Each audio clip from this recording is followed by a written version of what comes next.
In the mural our commitment to the environment and to sustainability, the beautiful landscape, the coast, the mountains, the fields, native plants and animals are depicted here.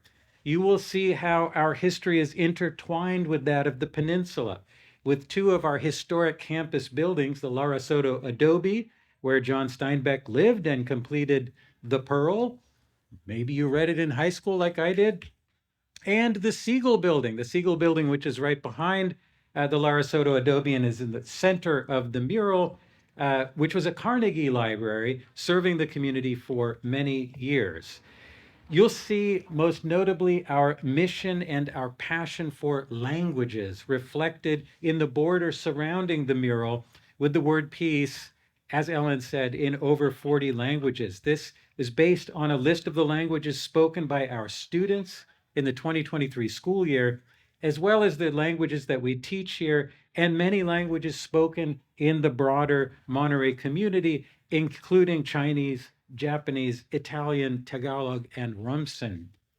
On the issue of the Rumsen language, I am particularly grateful to the help that we've had from artist and historian Linda Yamane, who has heroically been reviving the use of the Rumsen language. She provided the Rumsen translation as well as feedback on the mural to ensure its accuracy. More generally, you see the reflection of the importance of the indigenous people of the Monterey Peninsula in this place, reflected in the tule boat, in the abalone, in the acorns, as well as the basket. The basket is courtesy of Linda Yamane.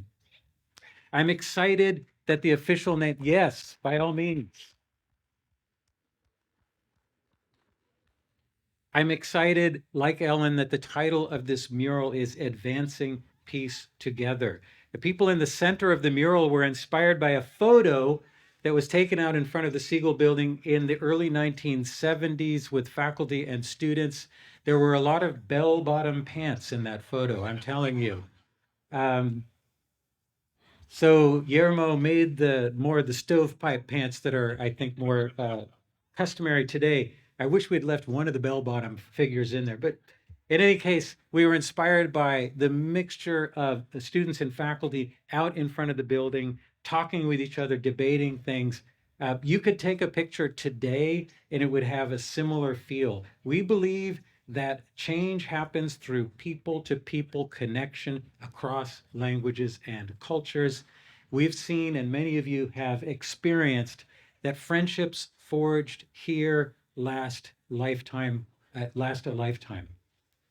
I'm not going to talk all night because it's getting cold and you're standing still. But I do want to point out a couple of important figures in the mural. At the time that Caitlin and other members of the team were getting feedback about the elements that we wanted to represent in the mural, around that time, we lost three of our most beloved faculty members, and they are represented in the mural. Tsuneo Akaha, who was a professor of international policy studies, a global expert on international migration, on human rights, on human security, on the Northeastern Asian geopolitics, the relationship between Russia and Japan, who brought students together with Anna Vasilyeva to that region of the world, to both countries.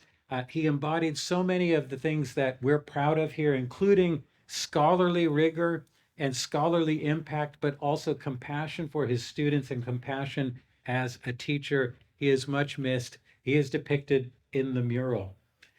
Second, Jan Black. Most of you have probably been at a party with Jan Black. I say that because wherever I go, you've probably been at a party with Jan Black.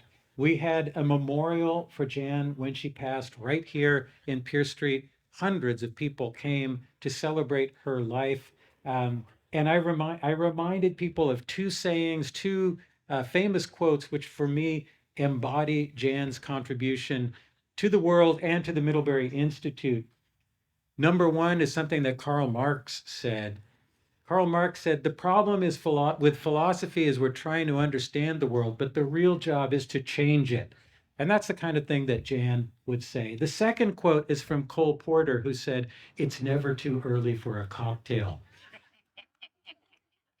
who could not help but love someone who embodied both of those principles? Jan Black, her commitment to human rights and human rights education lives on through a scholarship that she endowed and a speaker series that she endowed. We loved Jan very much. Jan was from Tennessee, and she's represented in the mural behind me.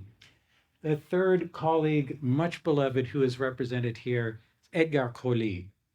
Edgar was a professor of French, but and taught people to perfect their French for professional purposes. But as I like to remind people who may not have studied language with us, if you took a class on French with Edgar, what you were really doing is taking a class on African politics or on global public health.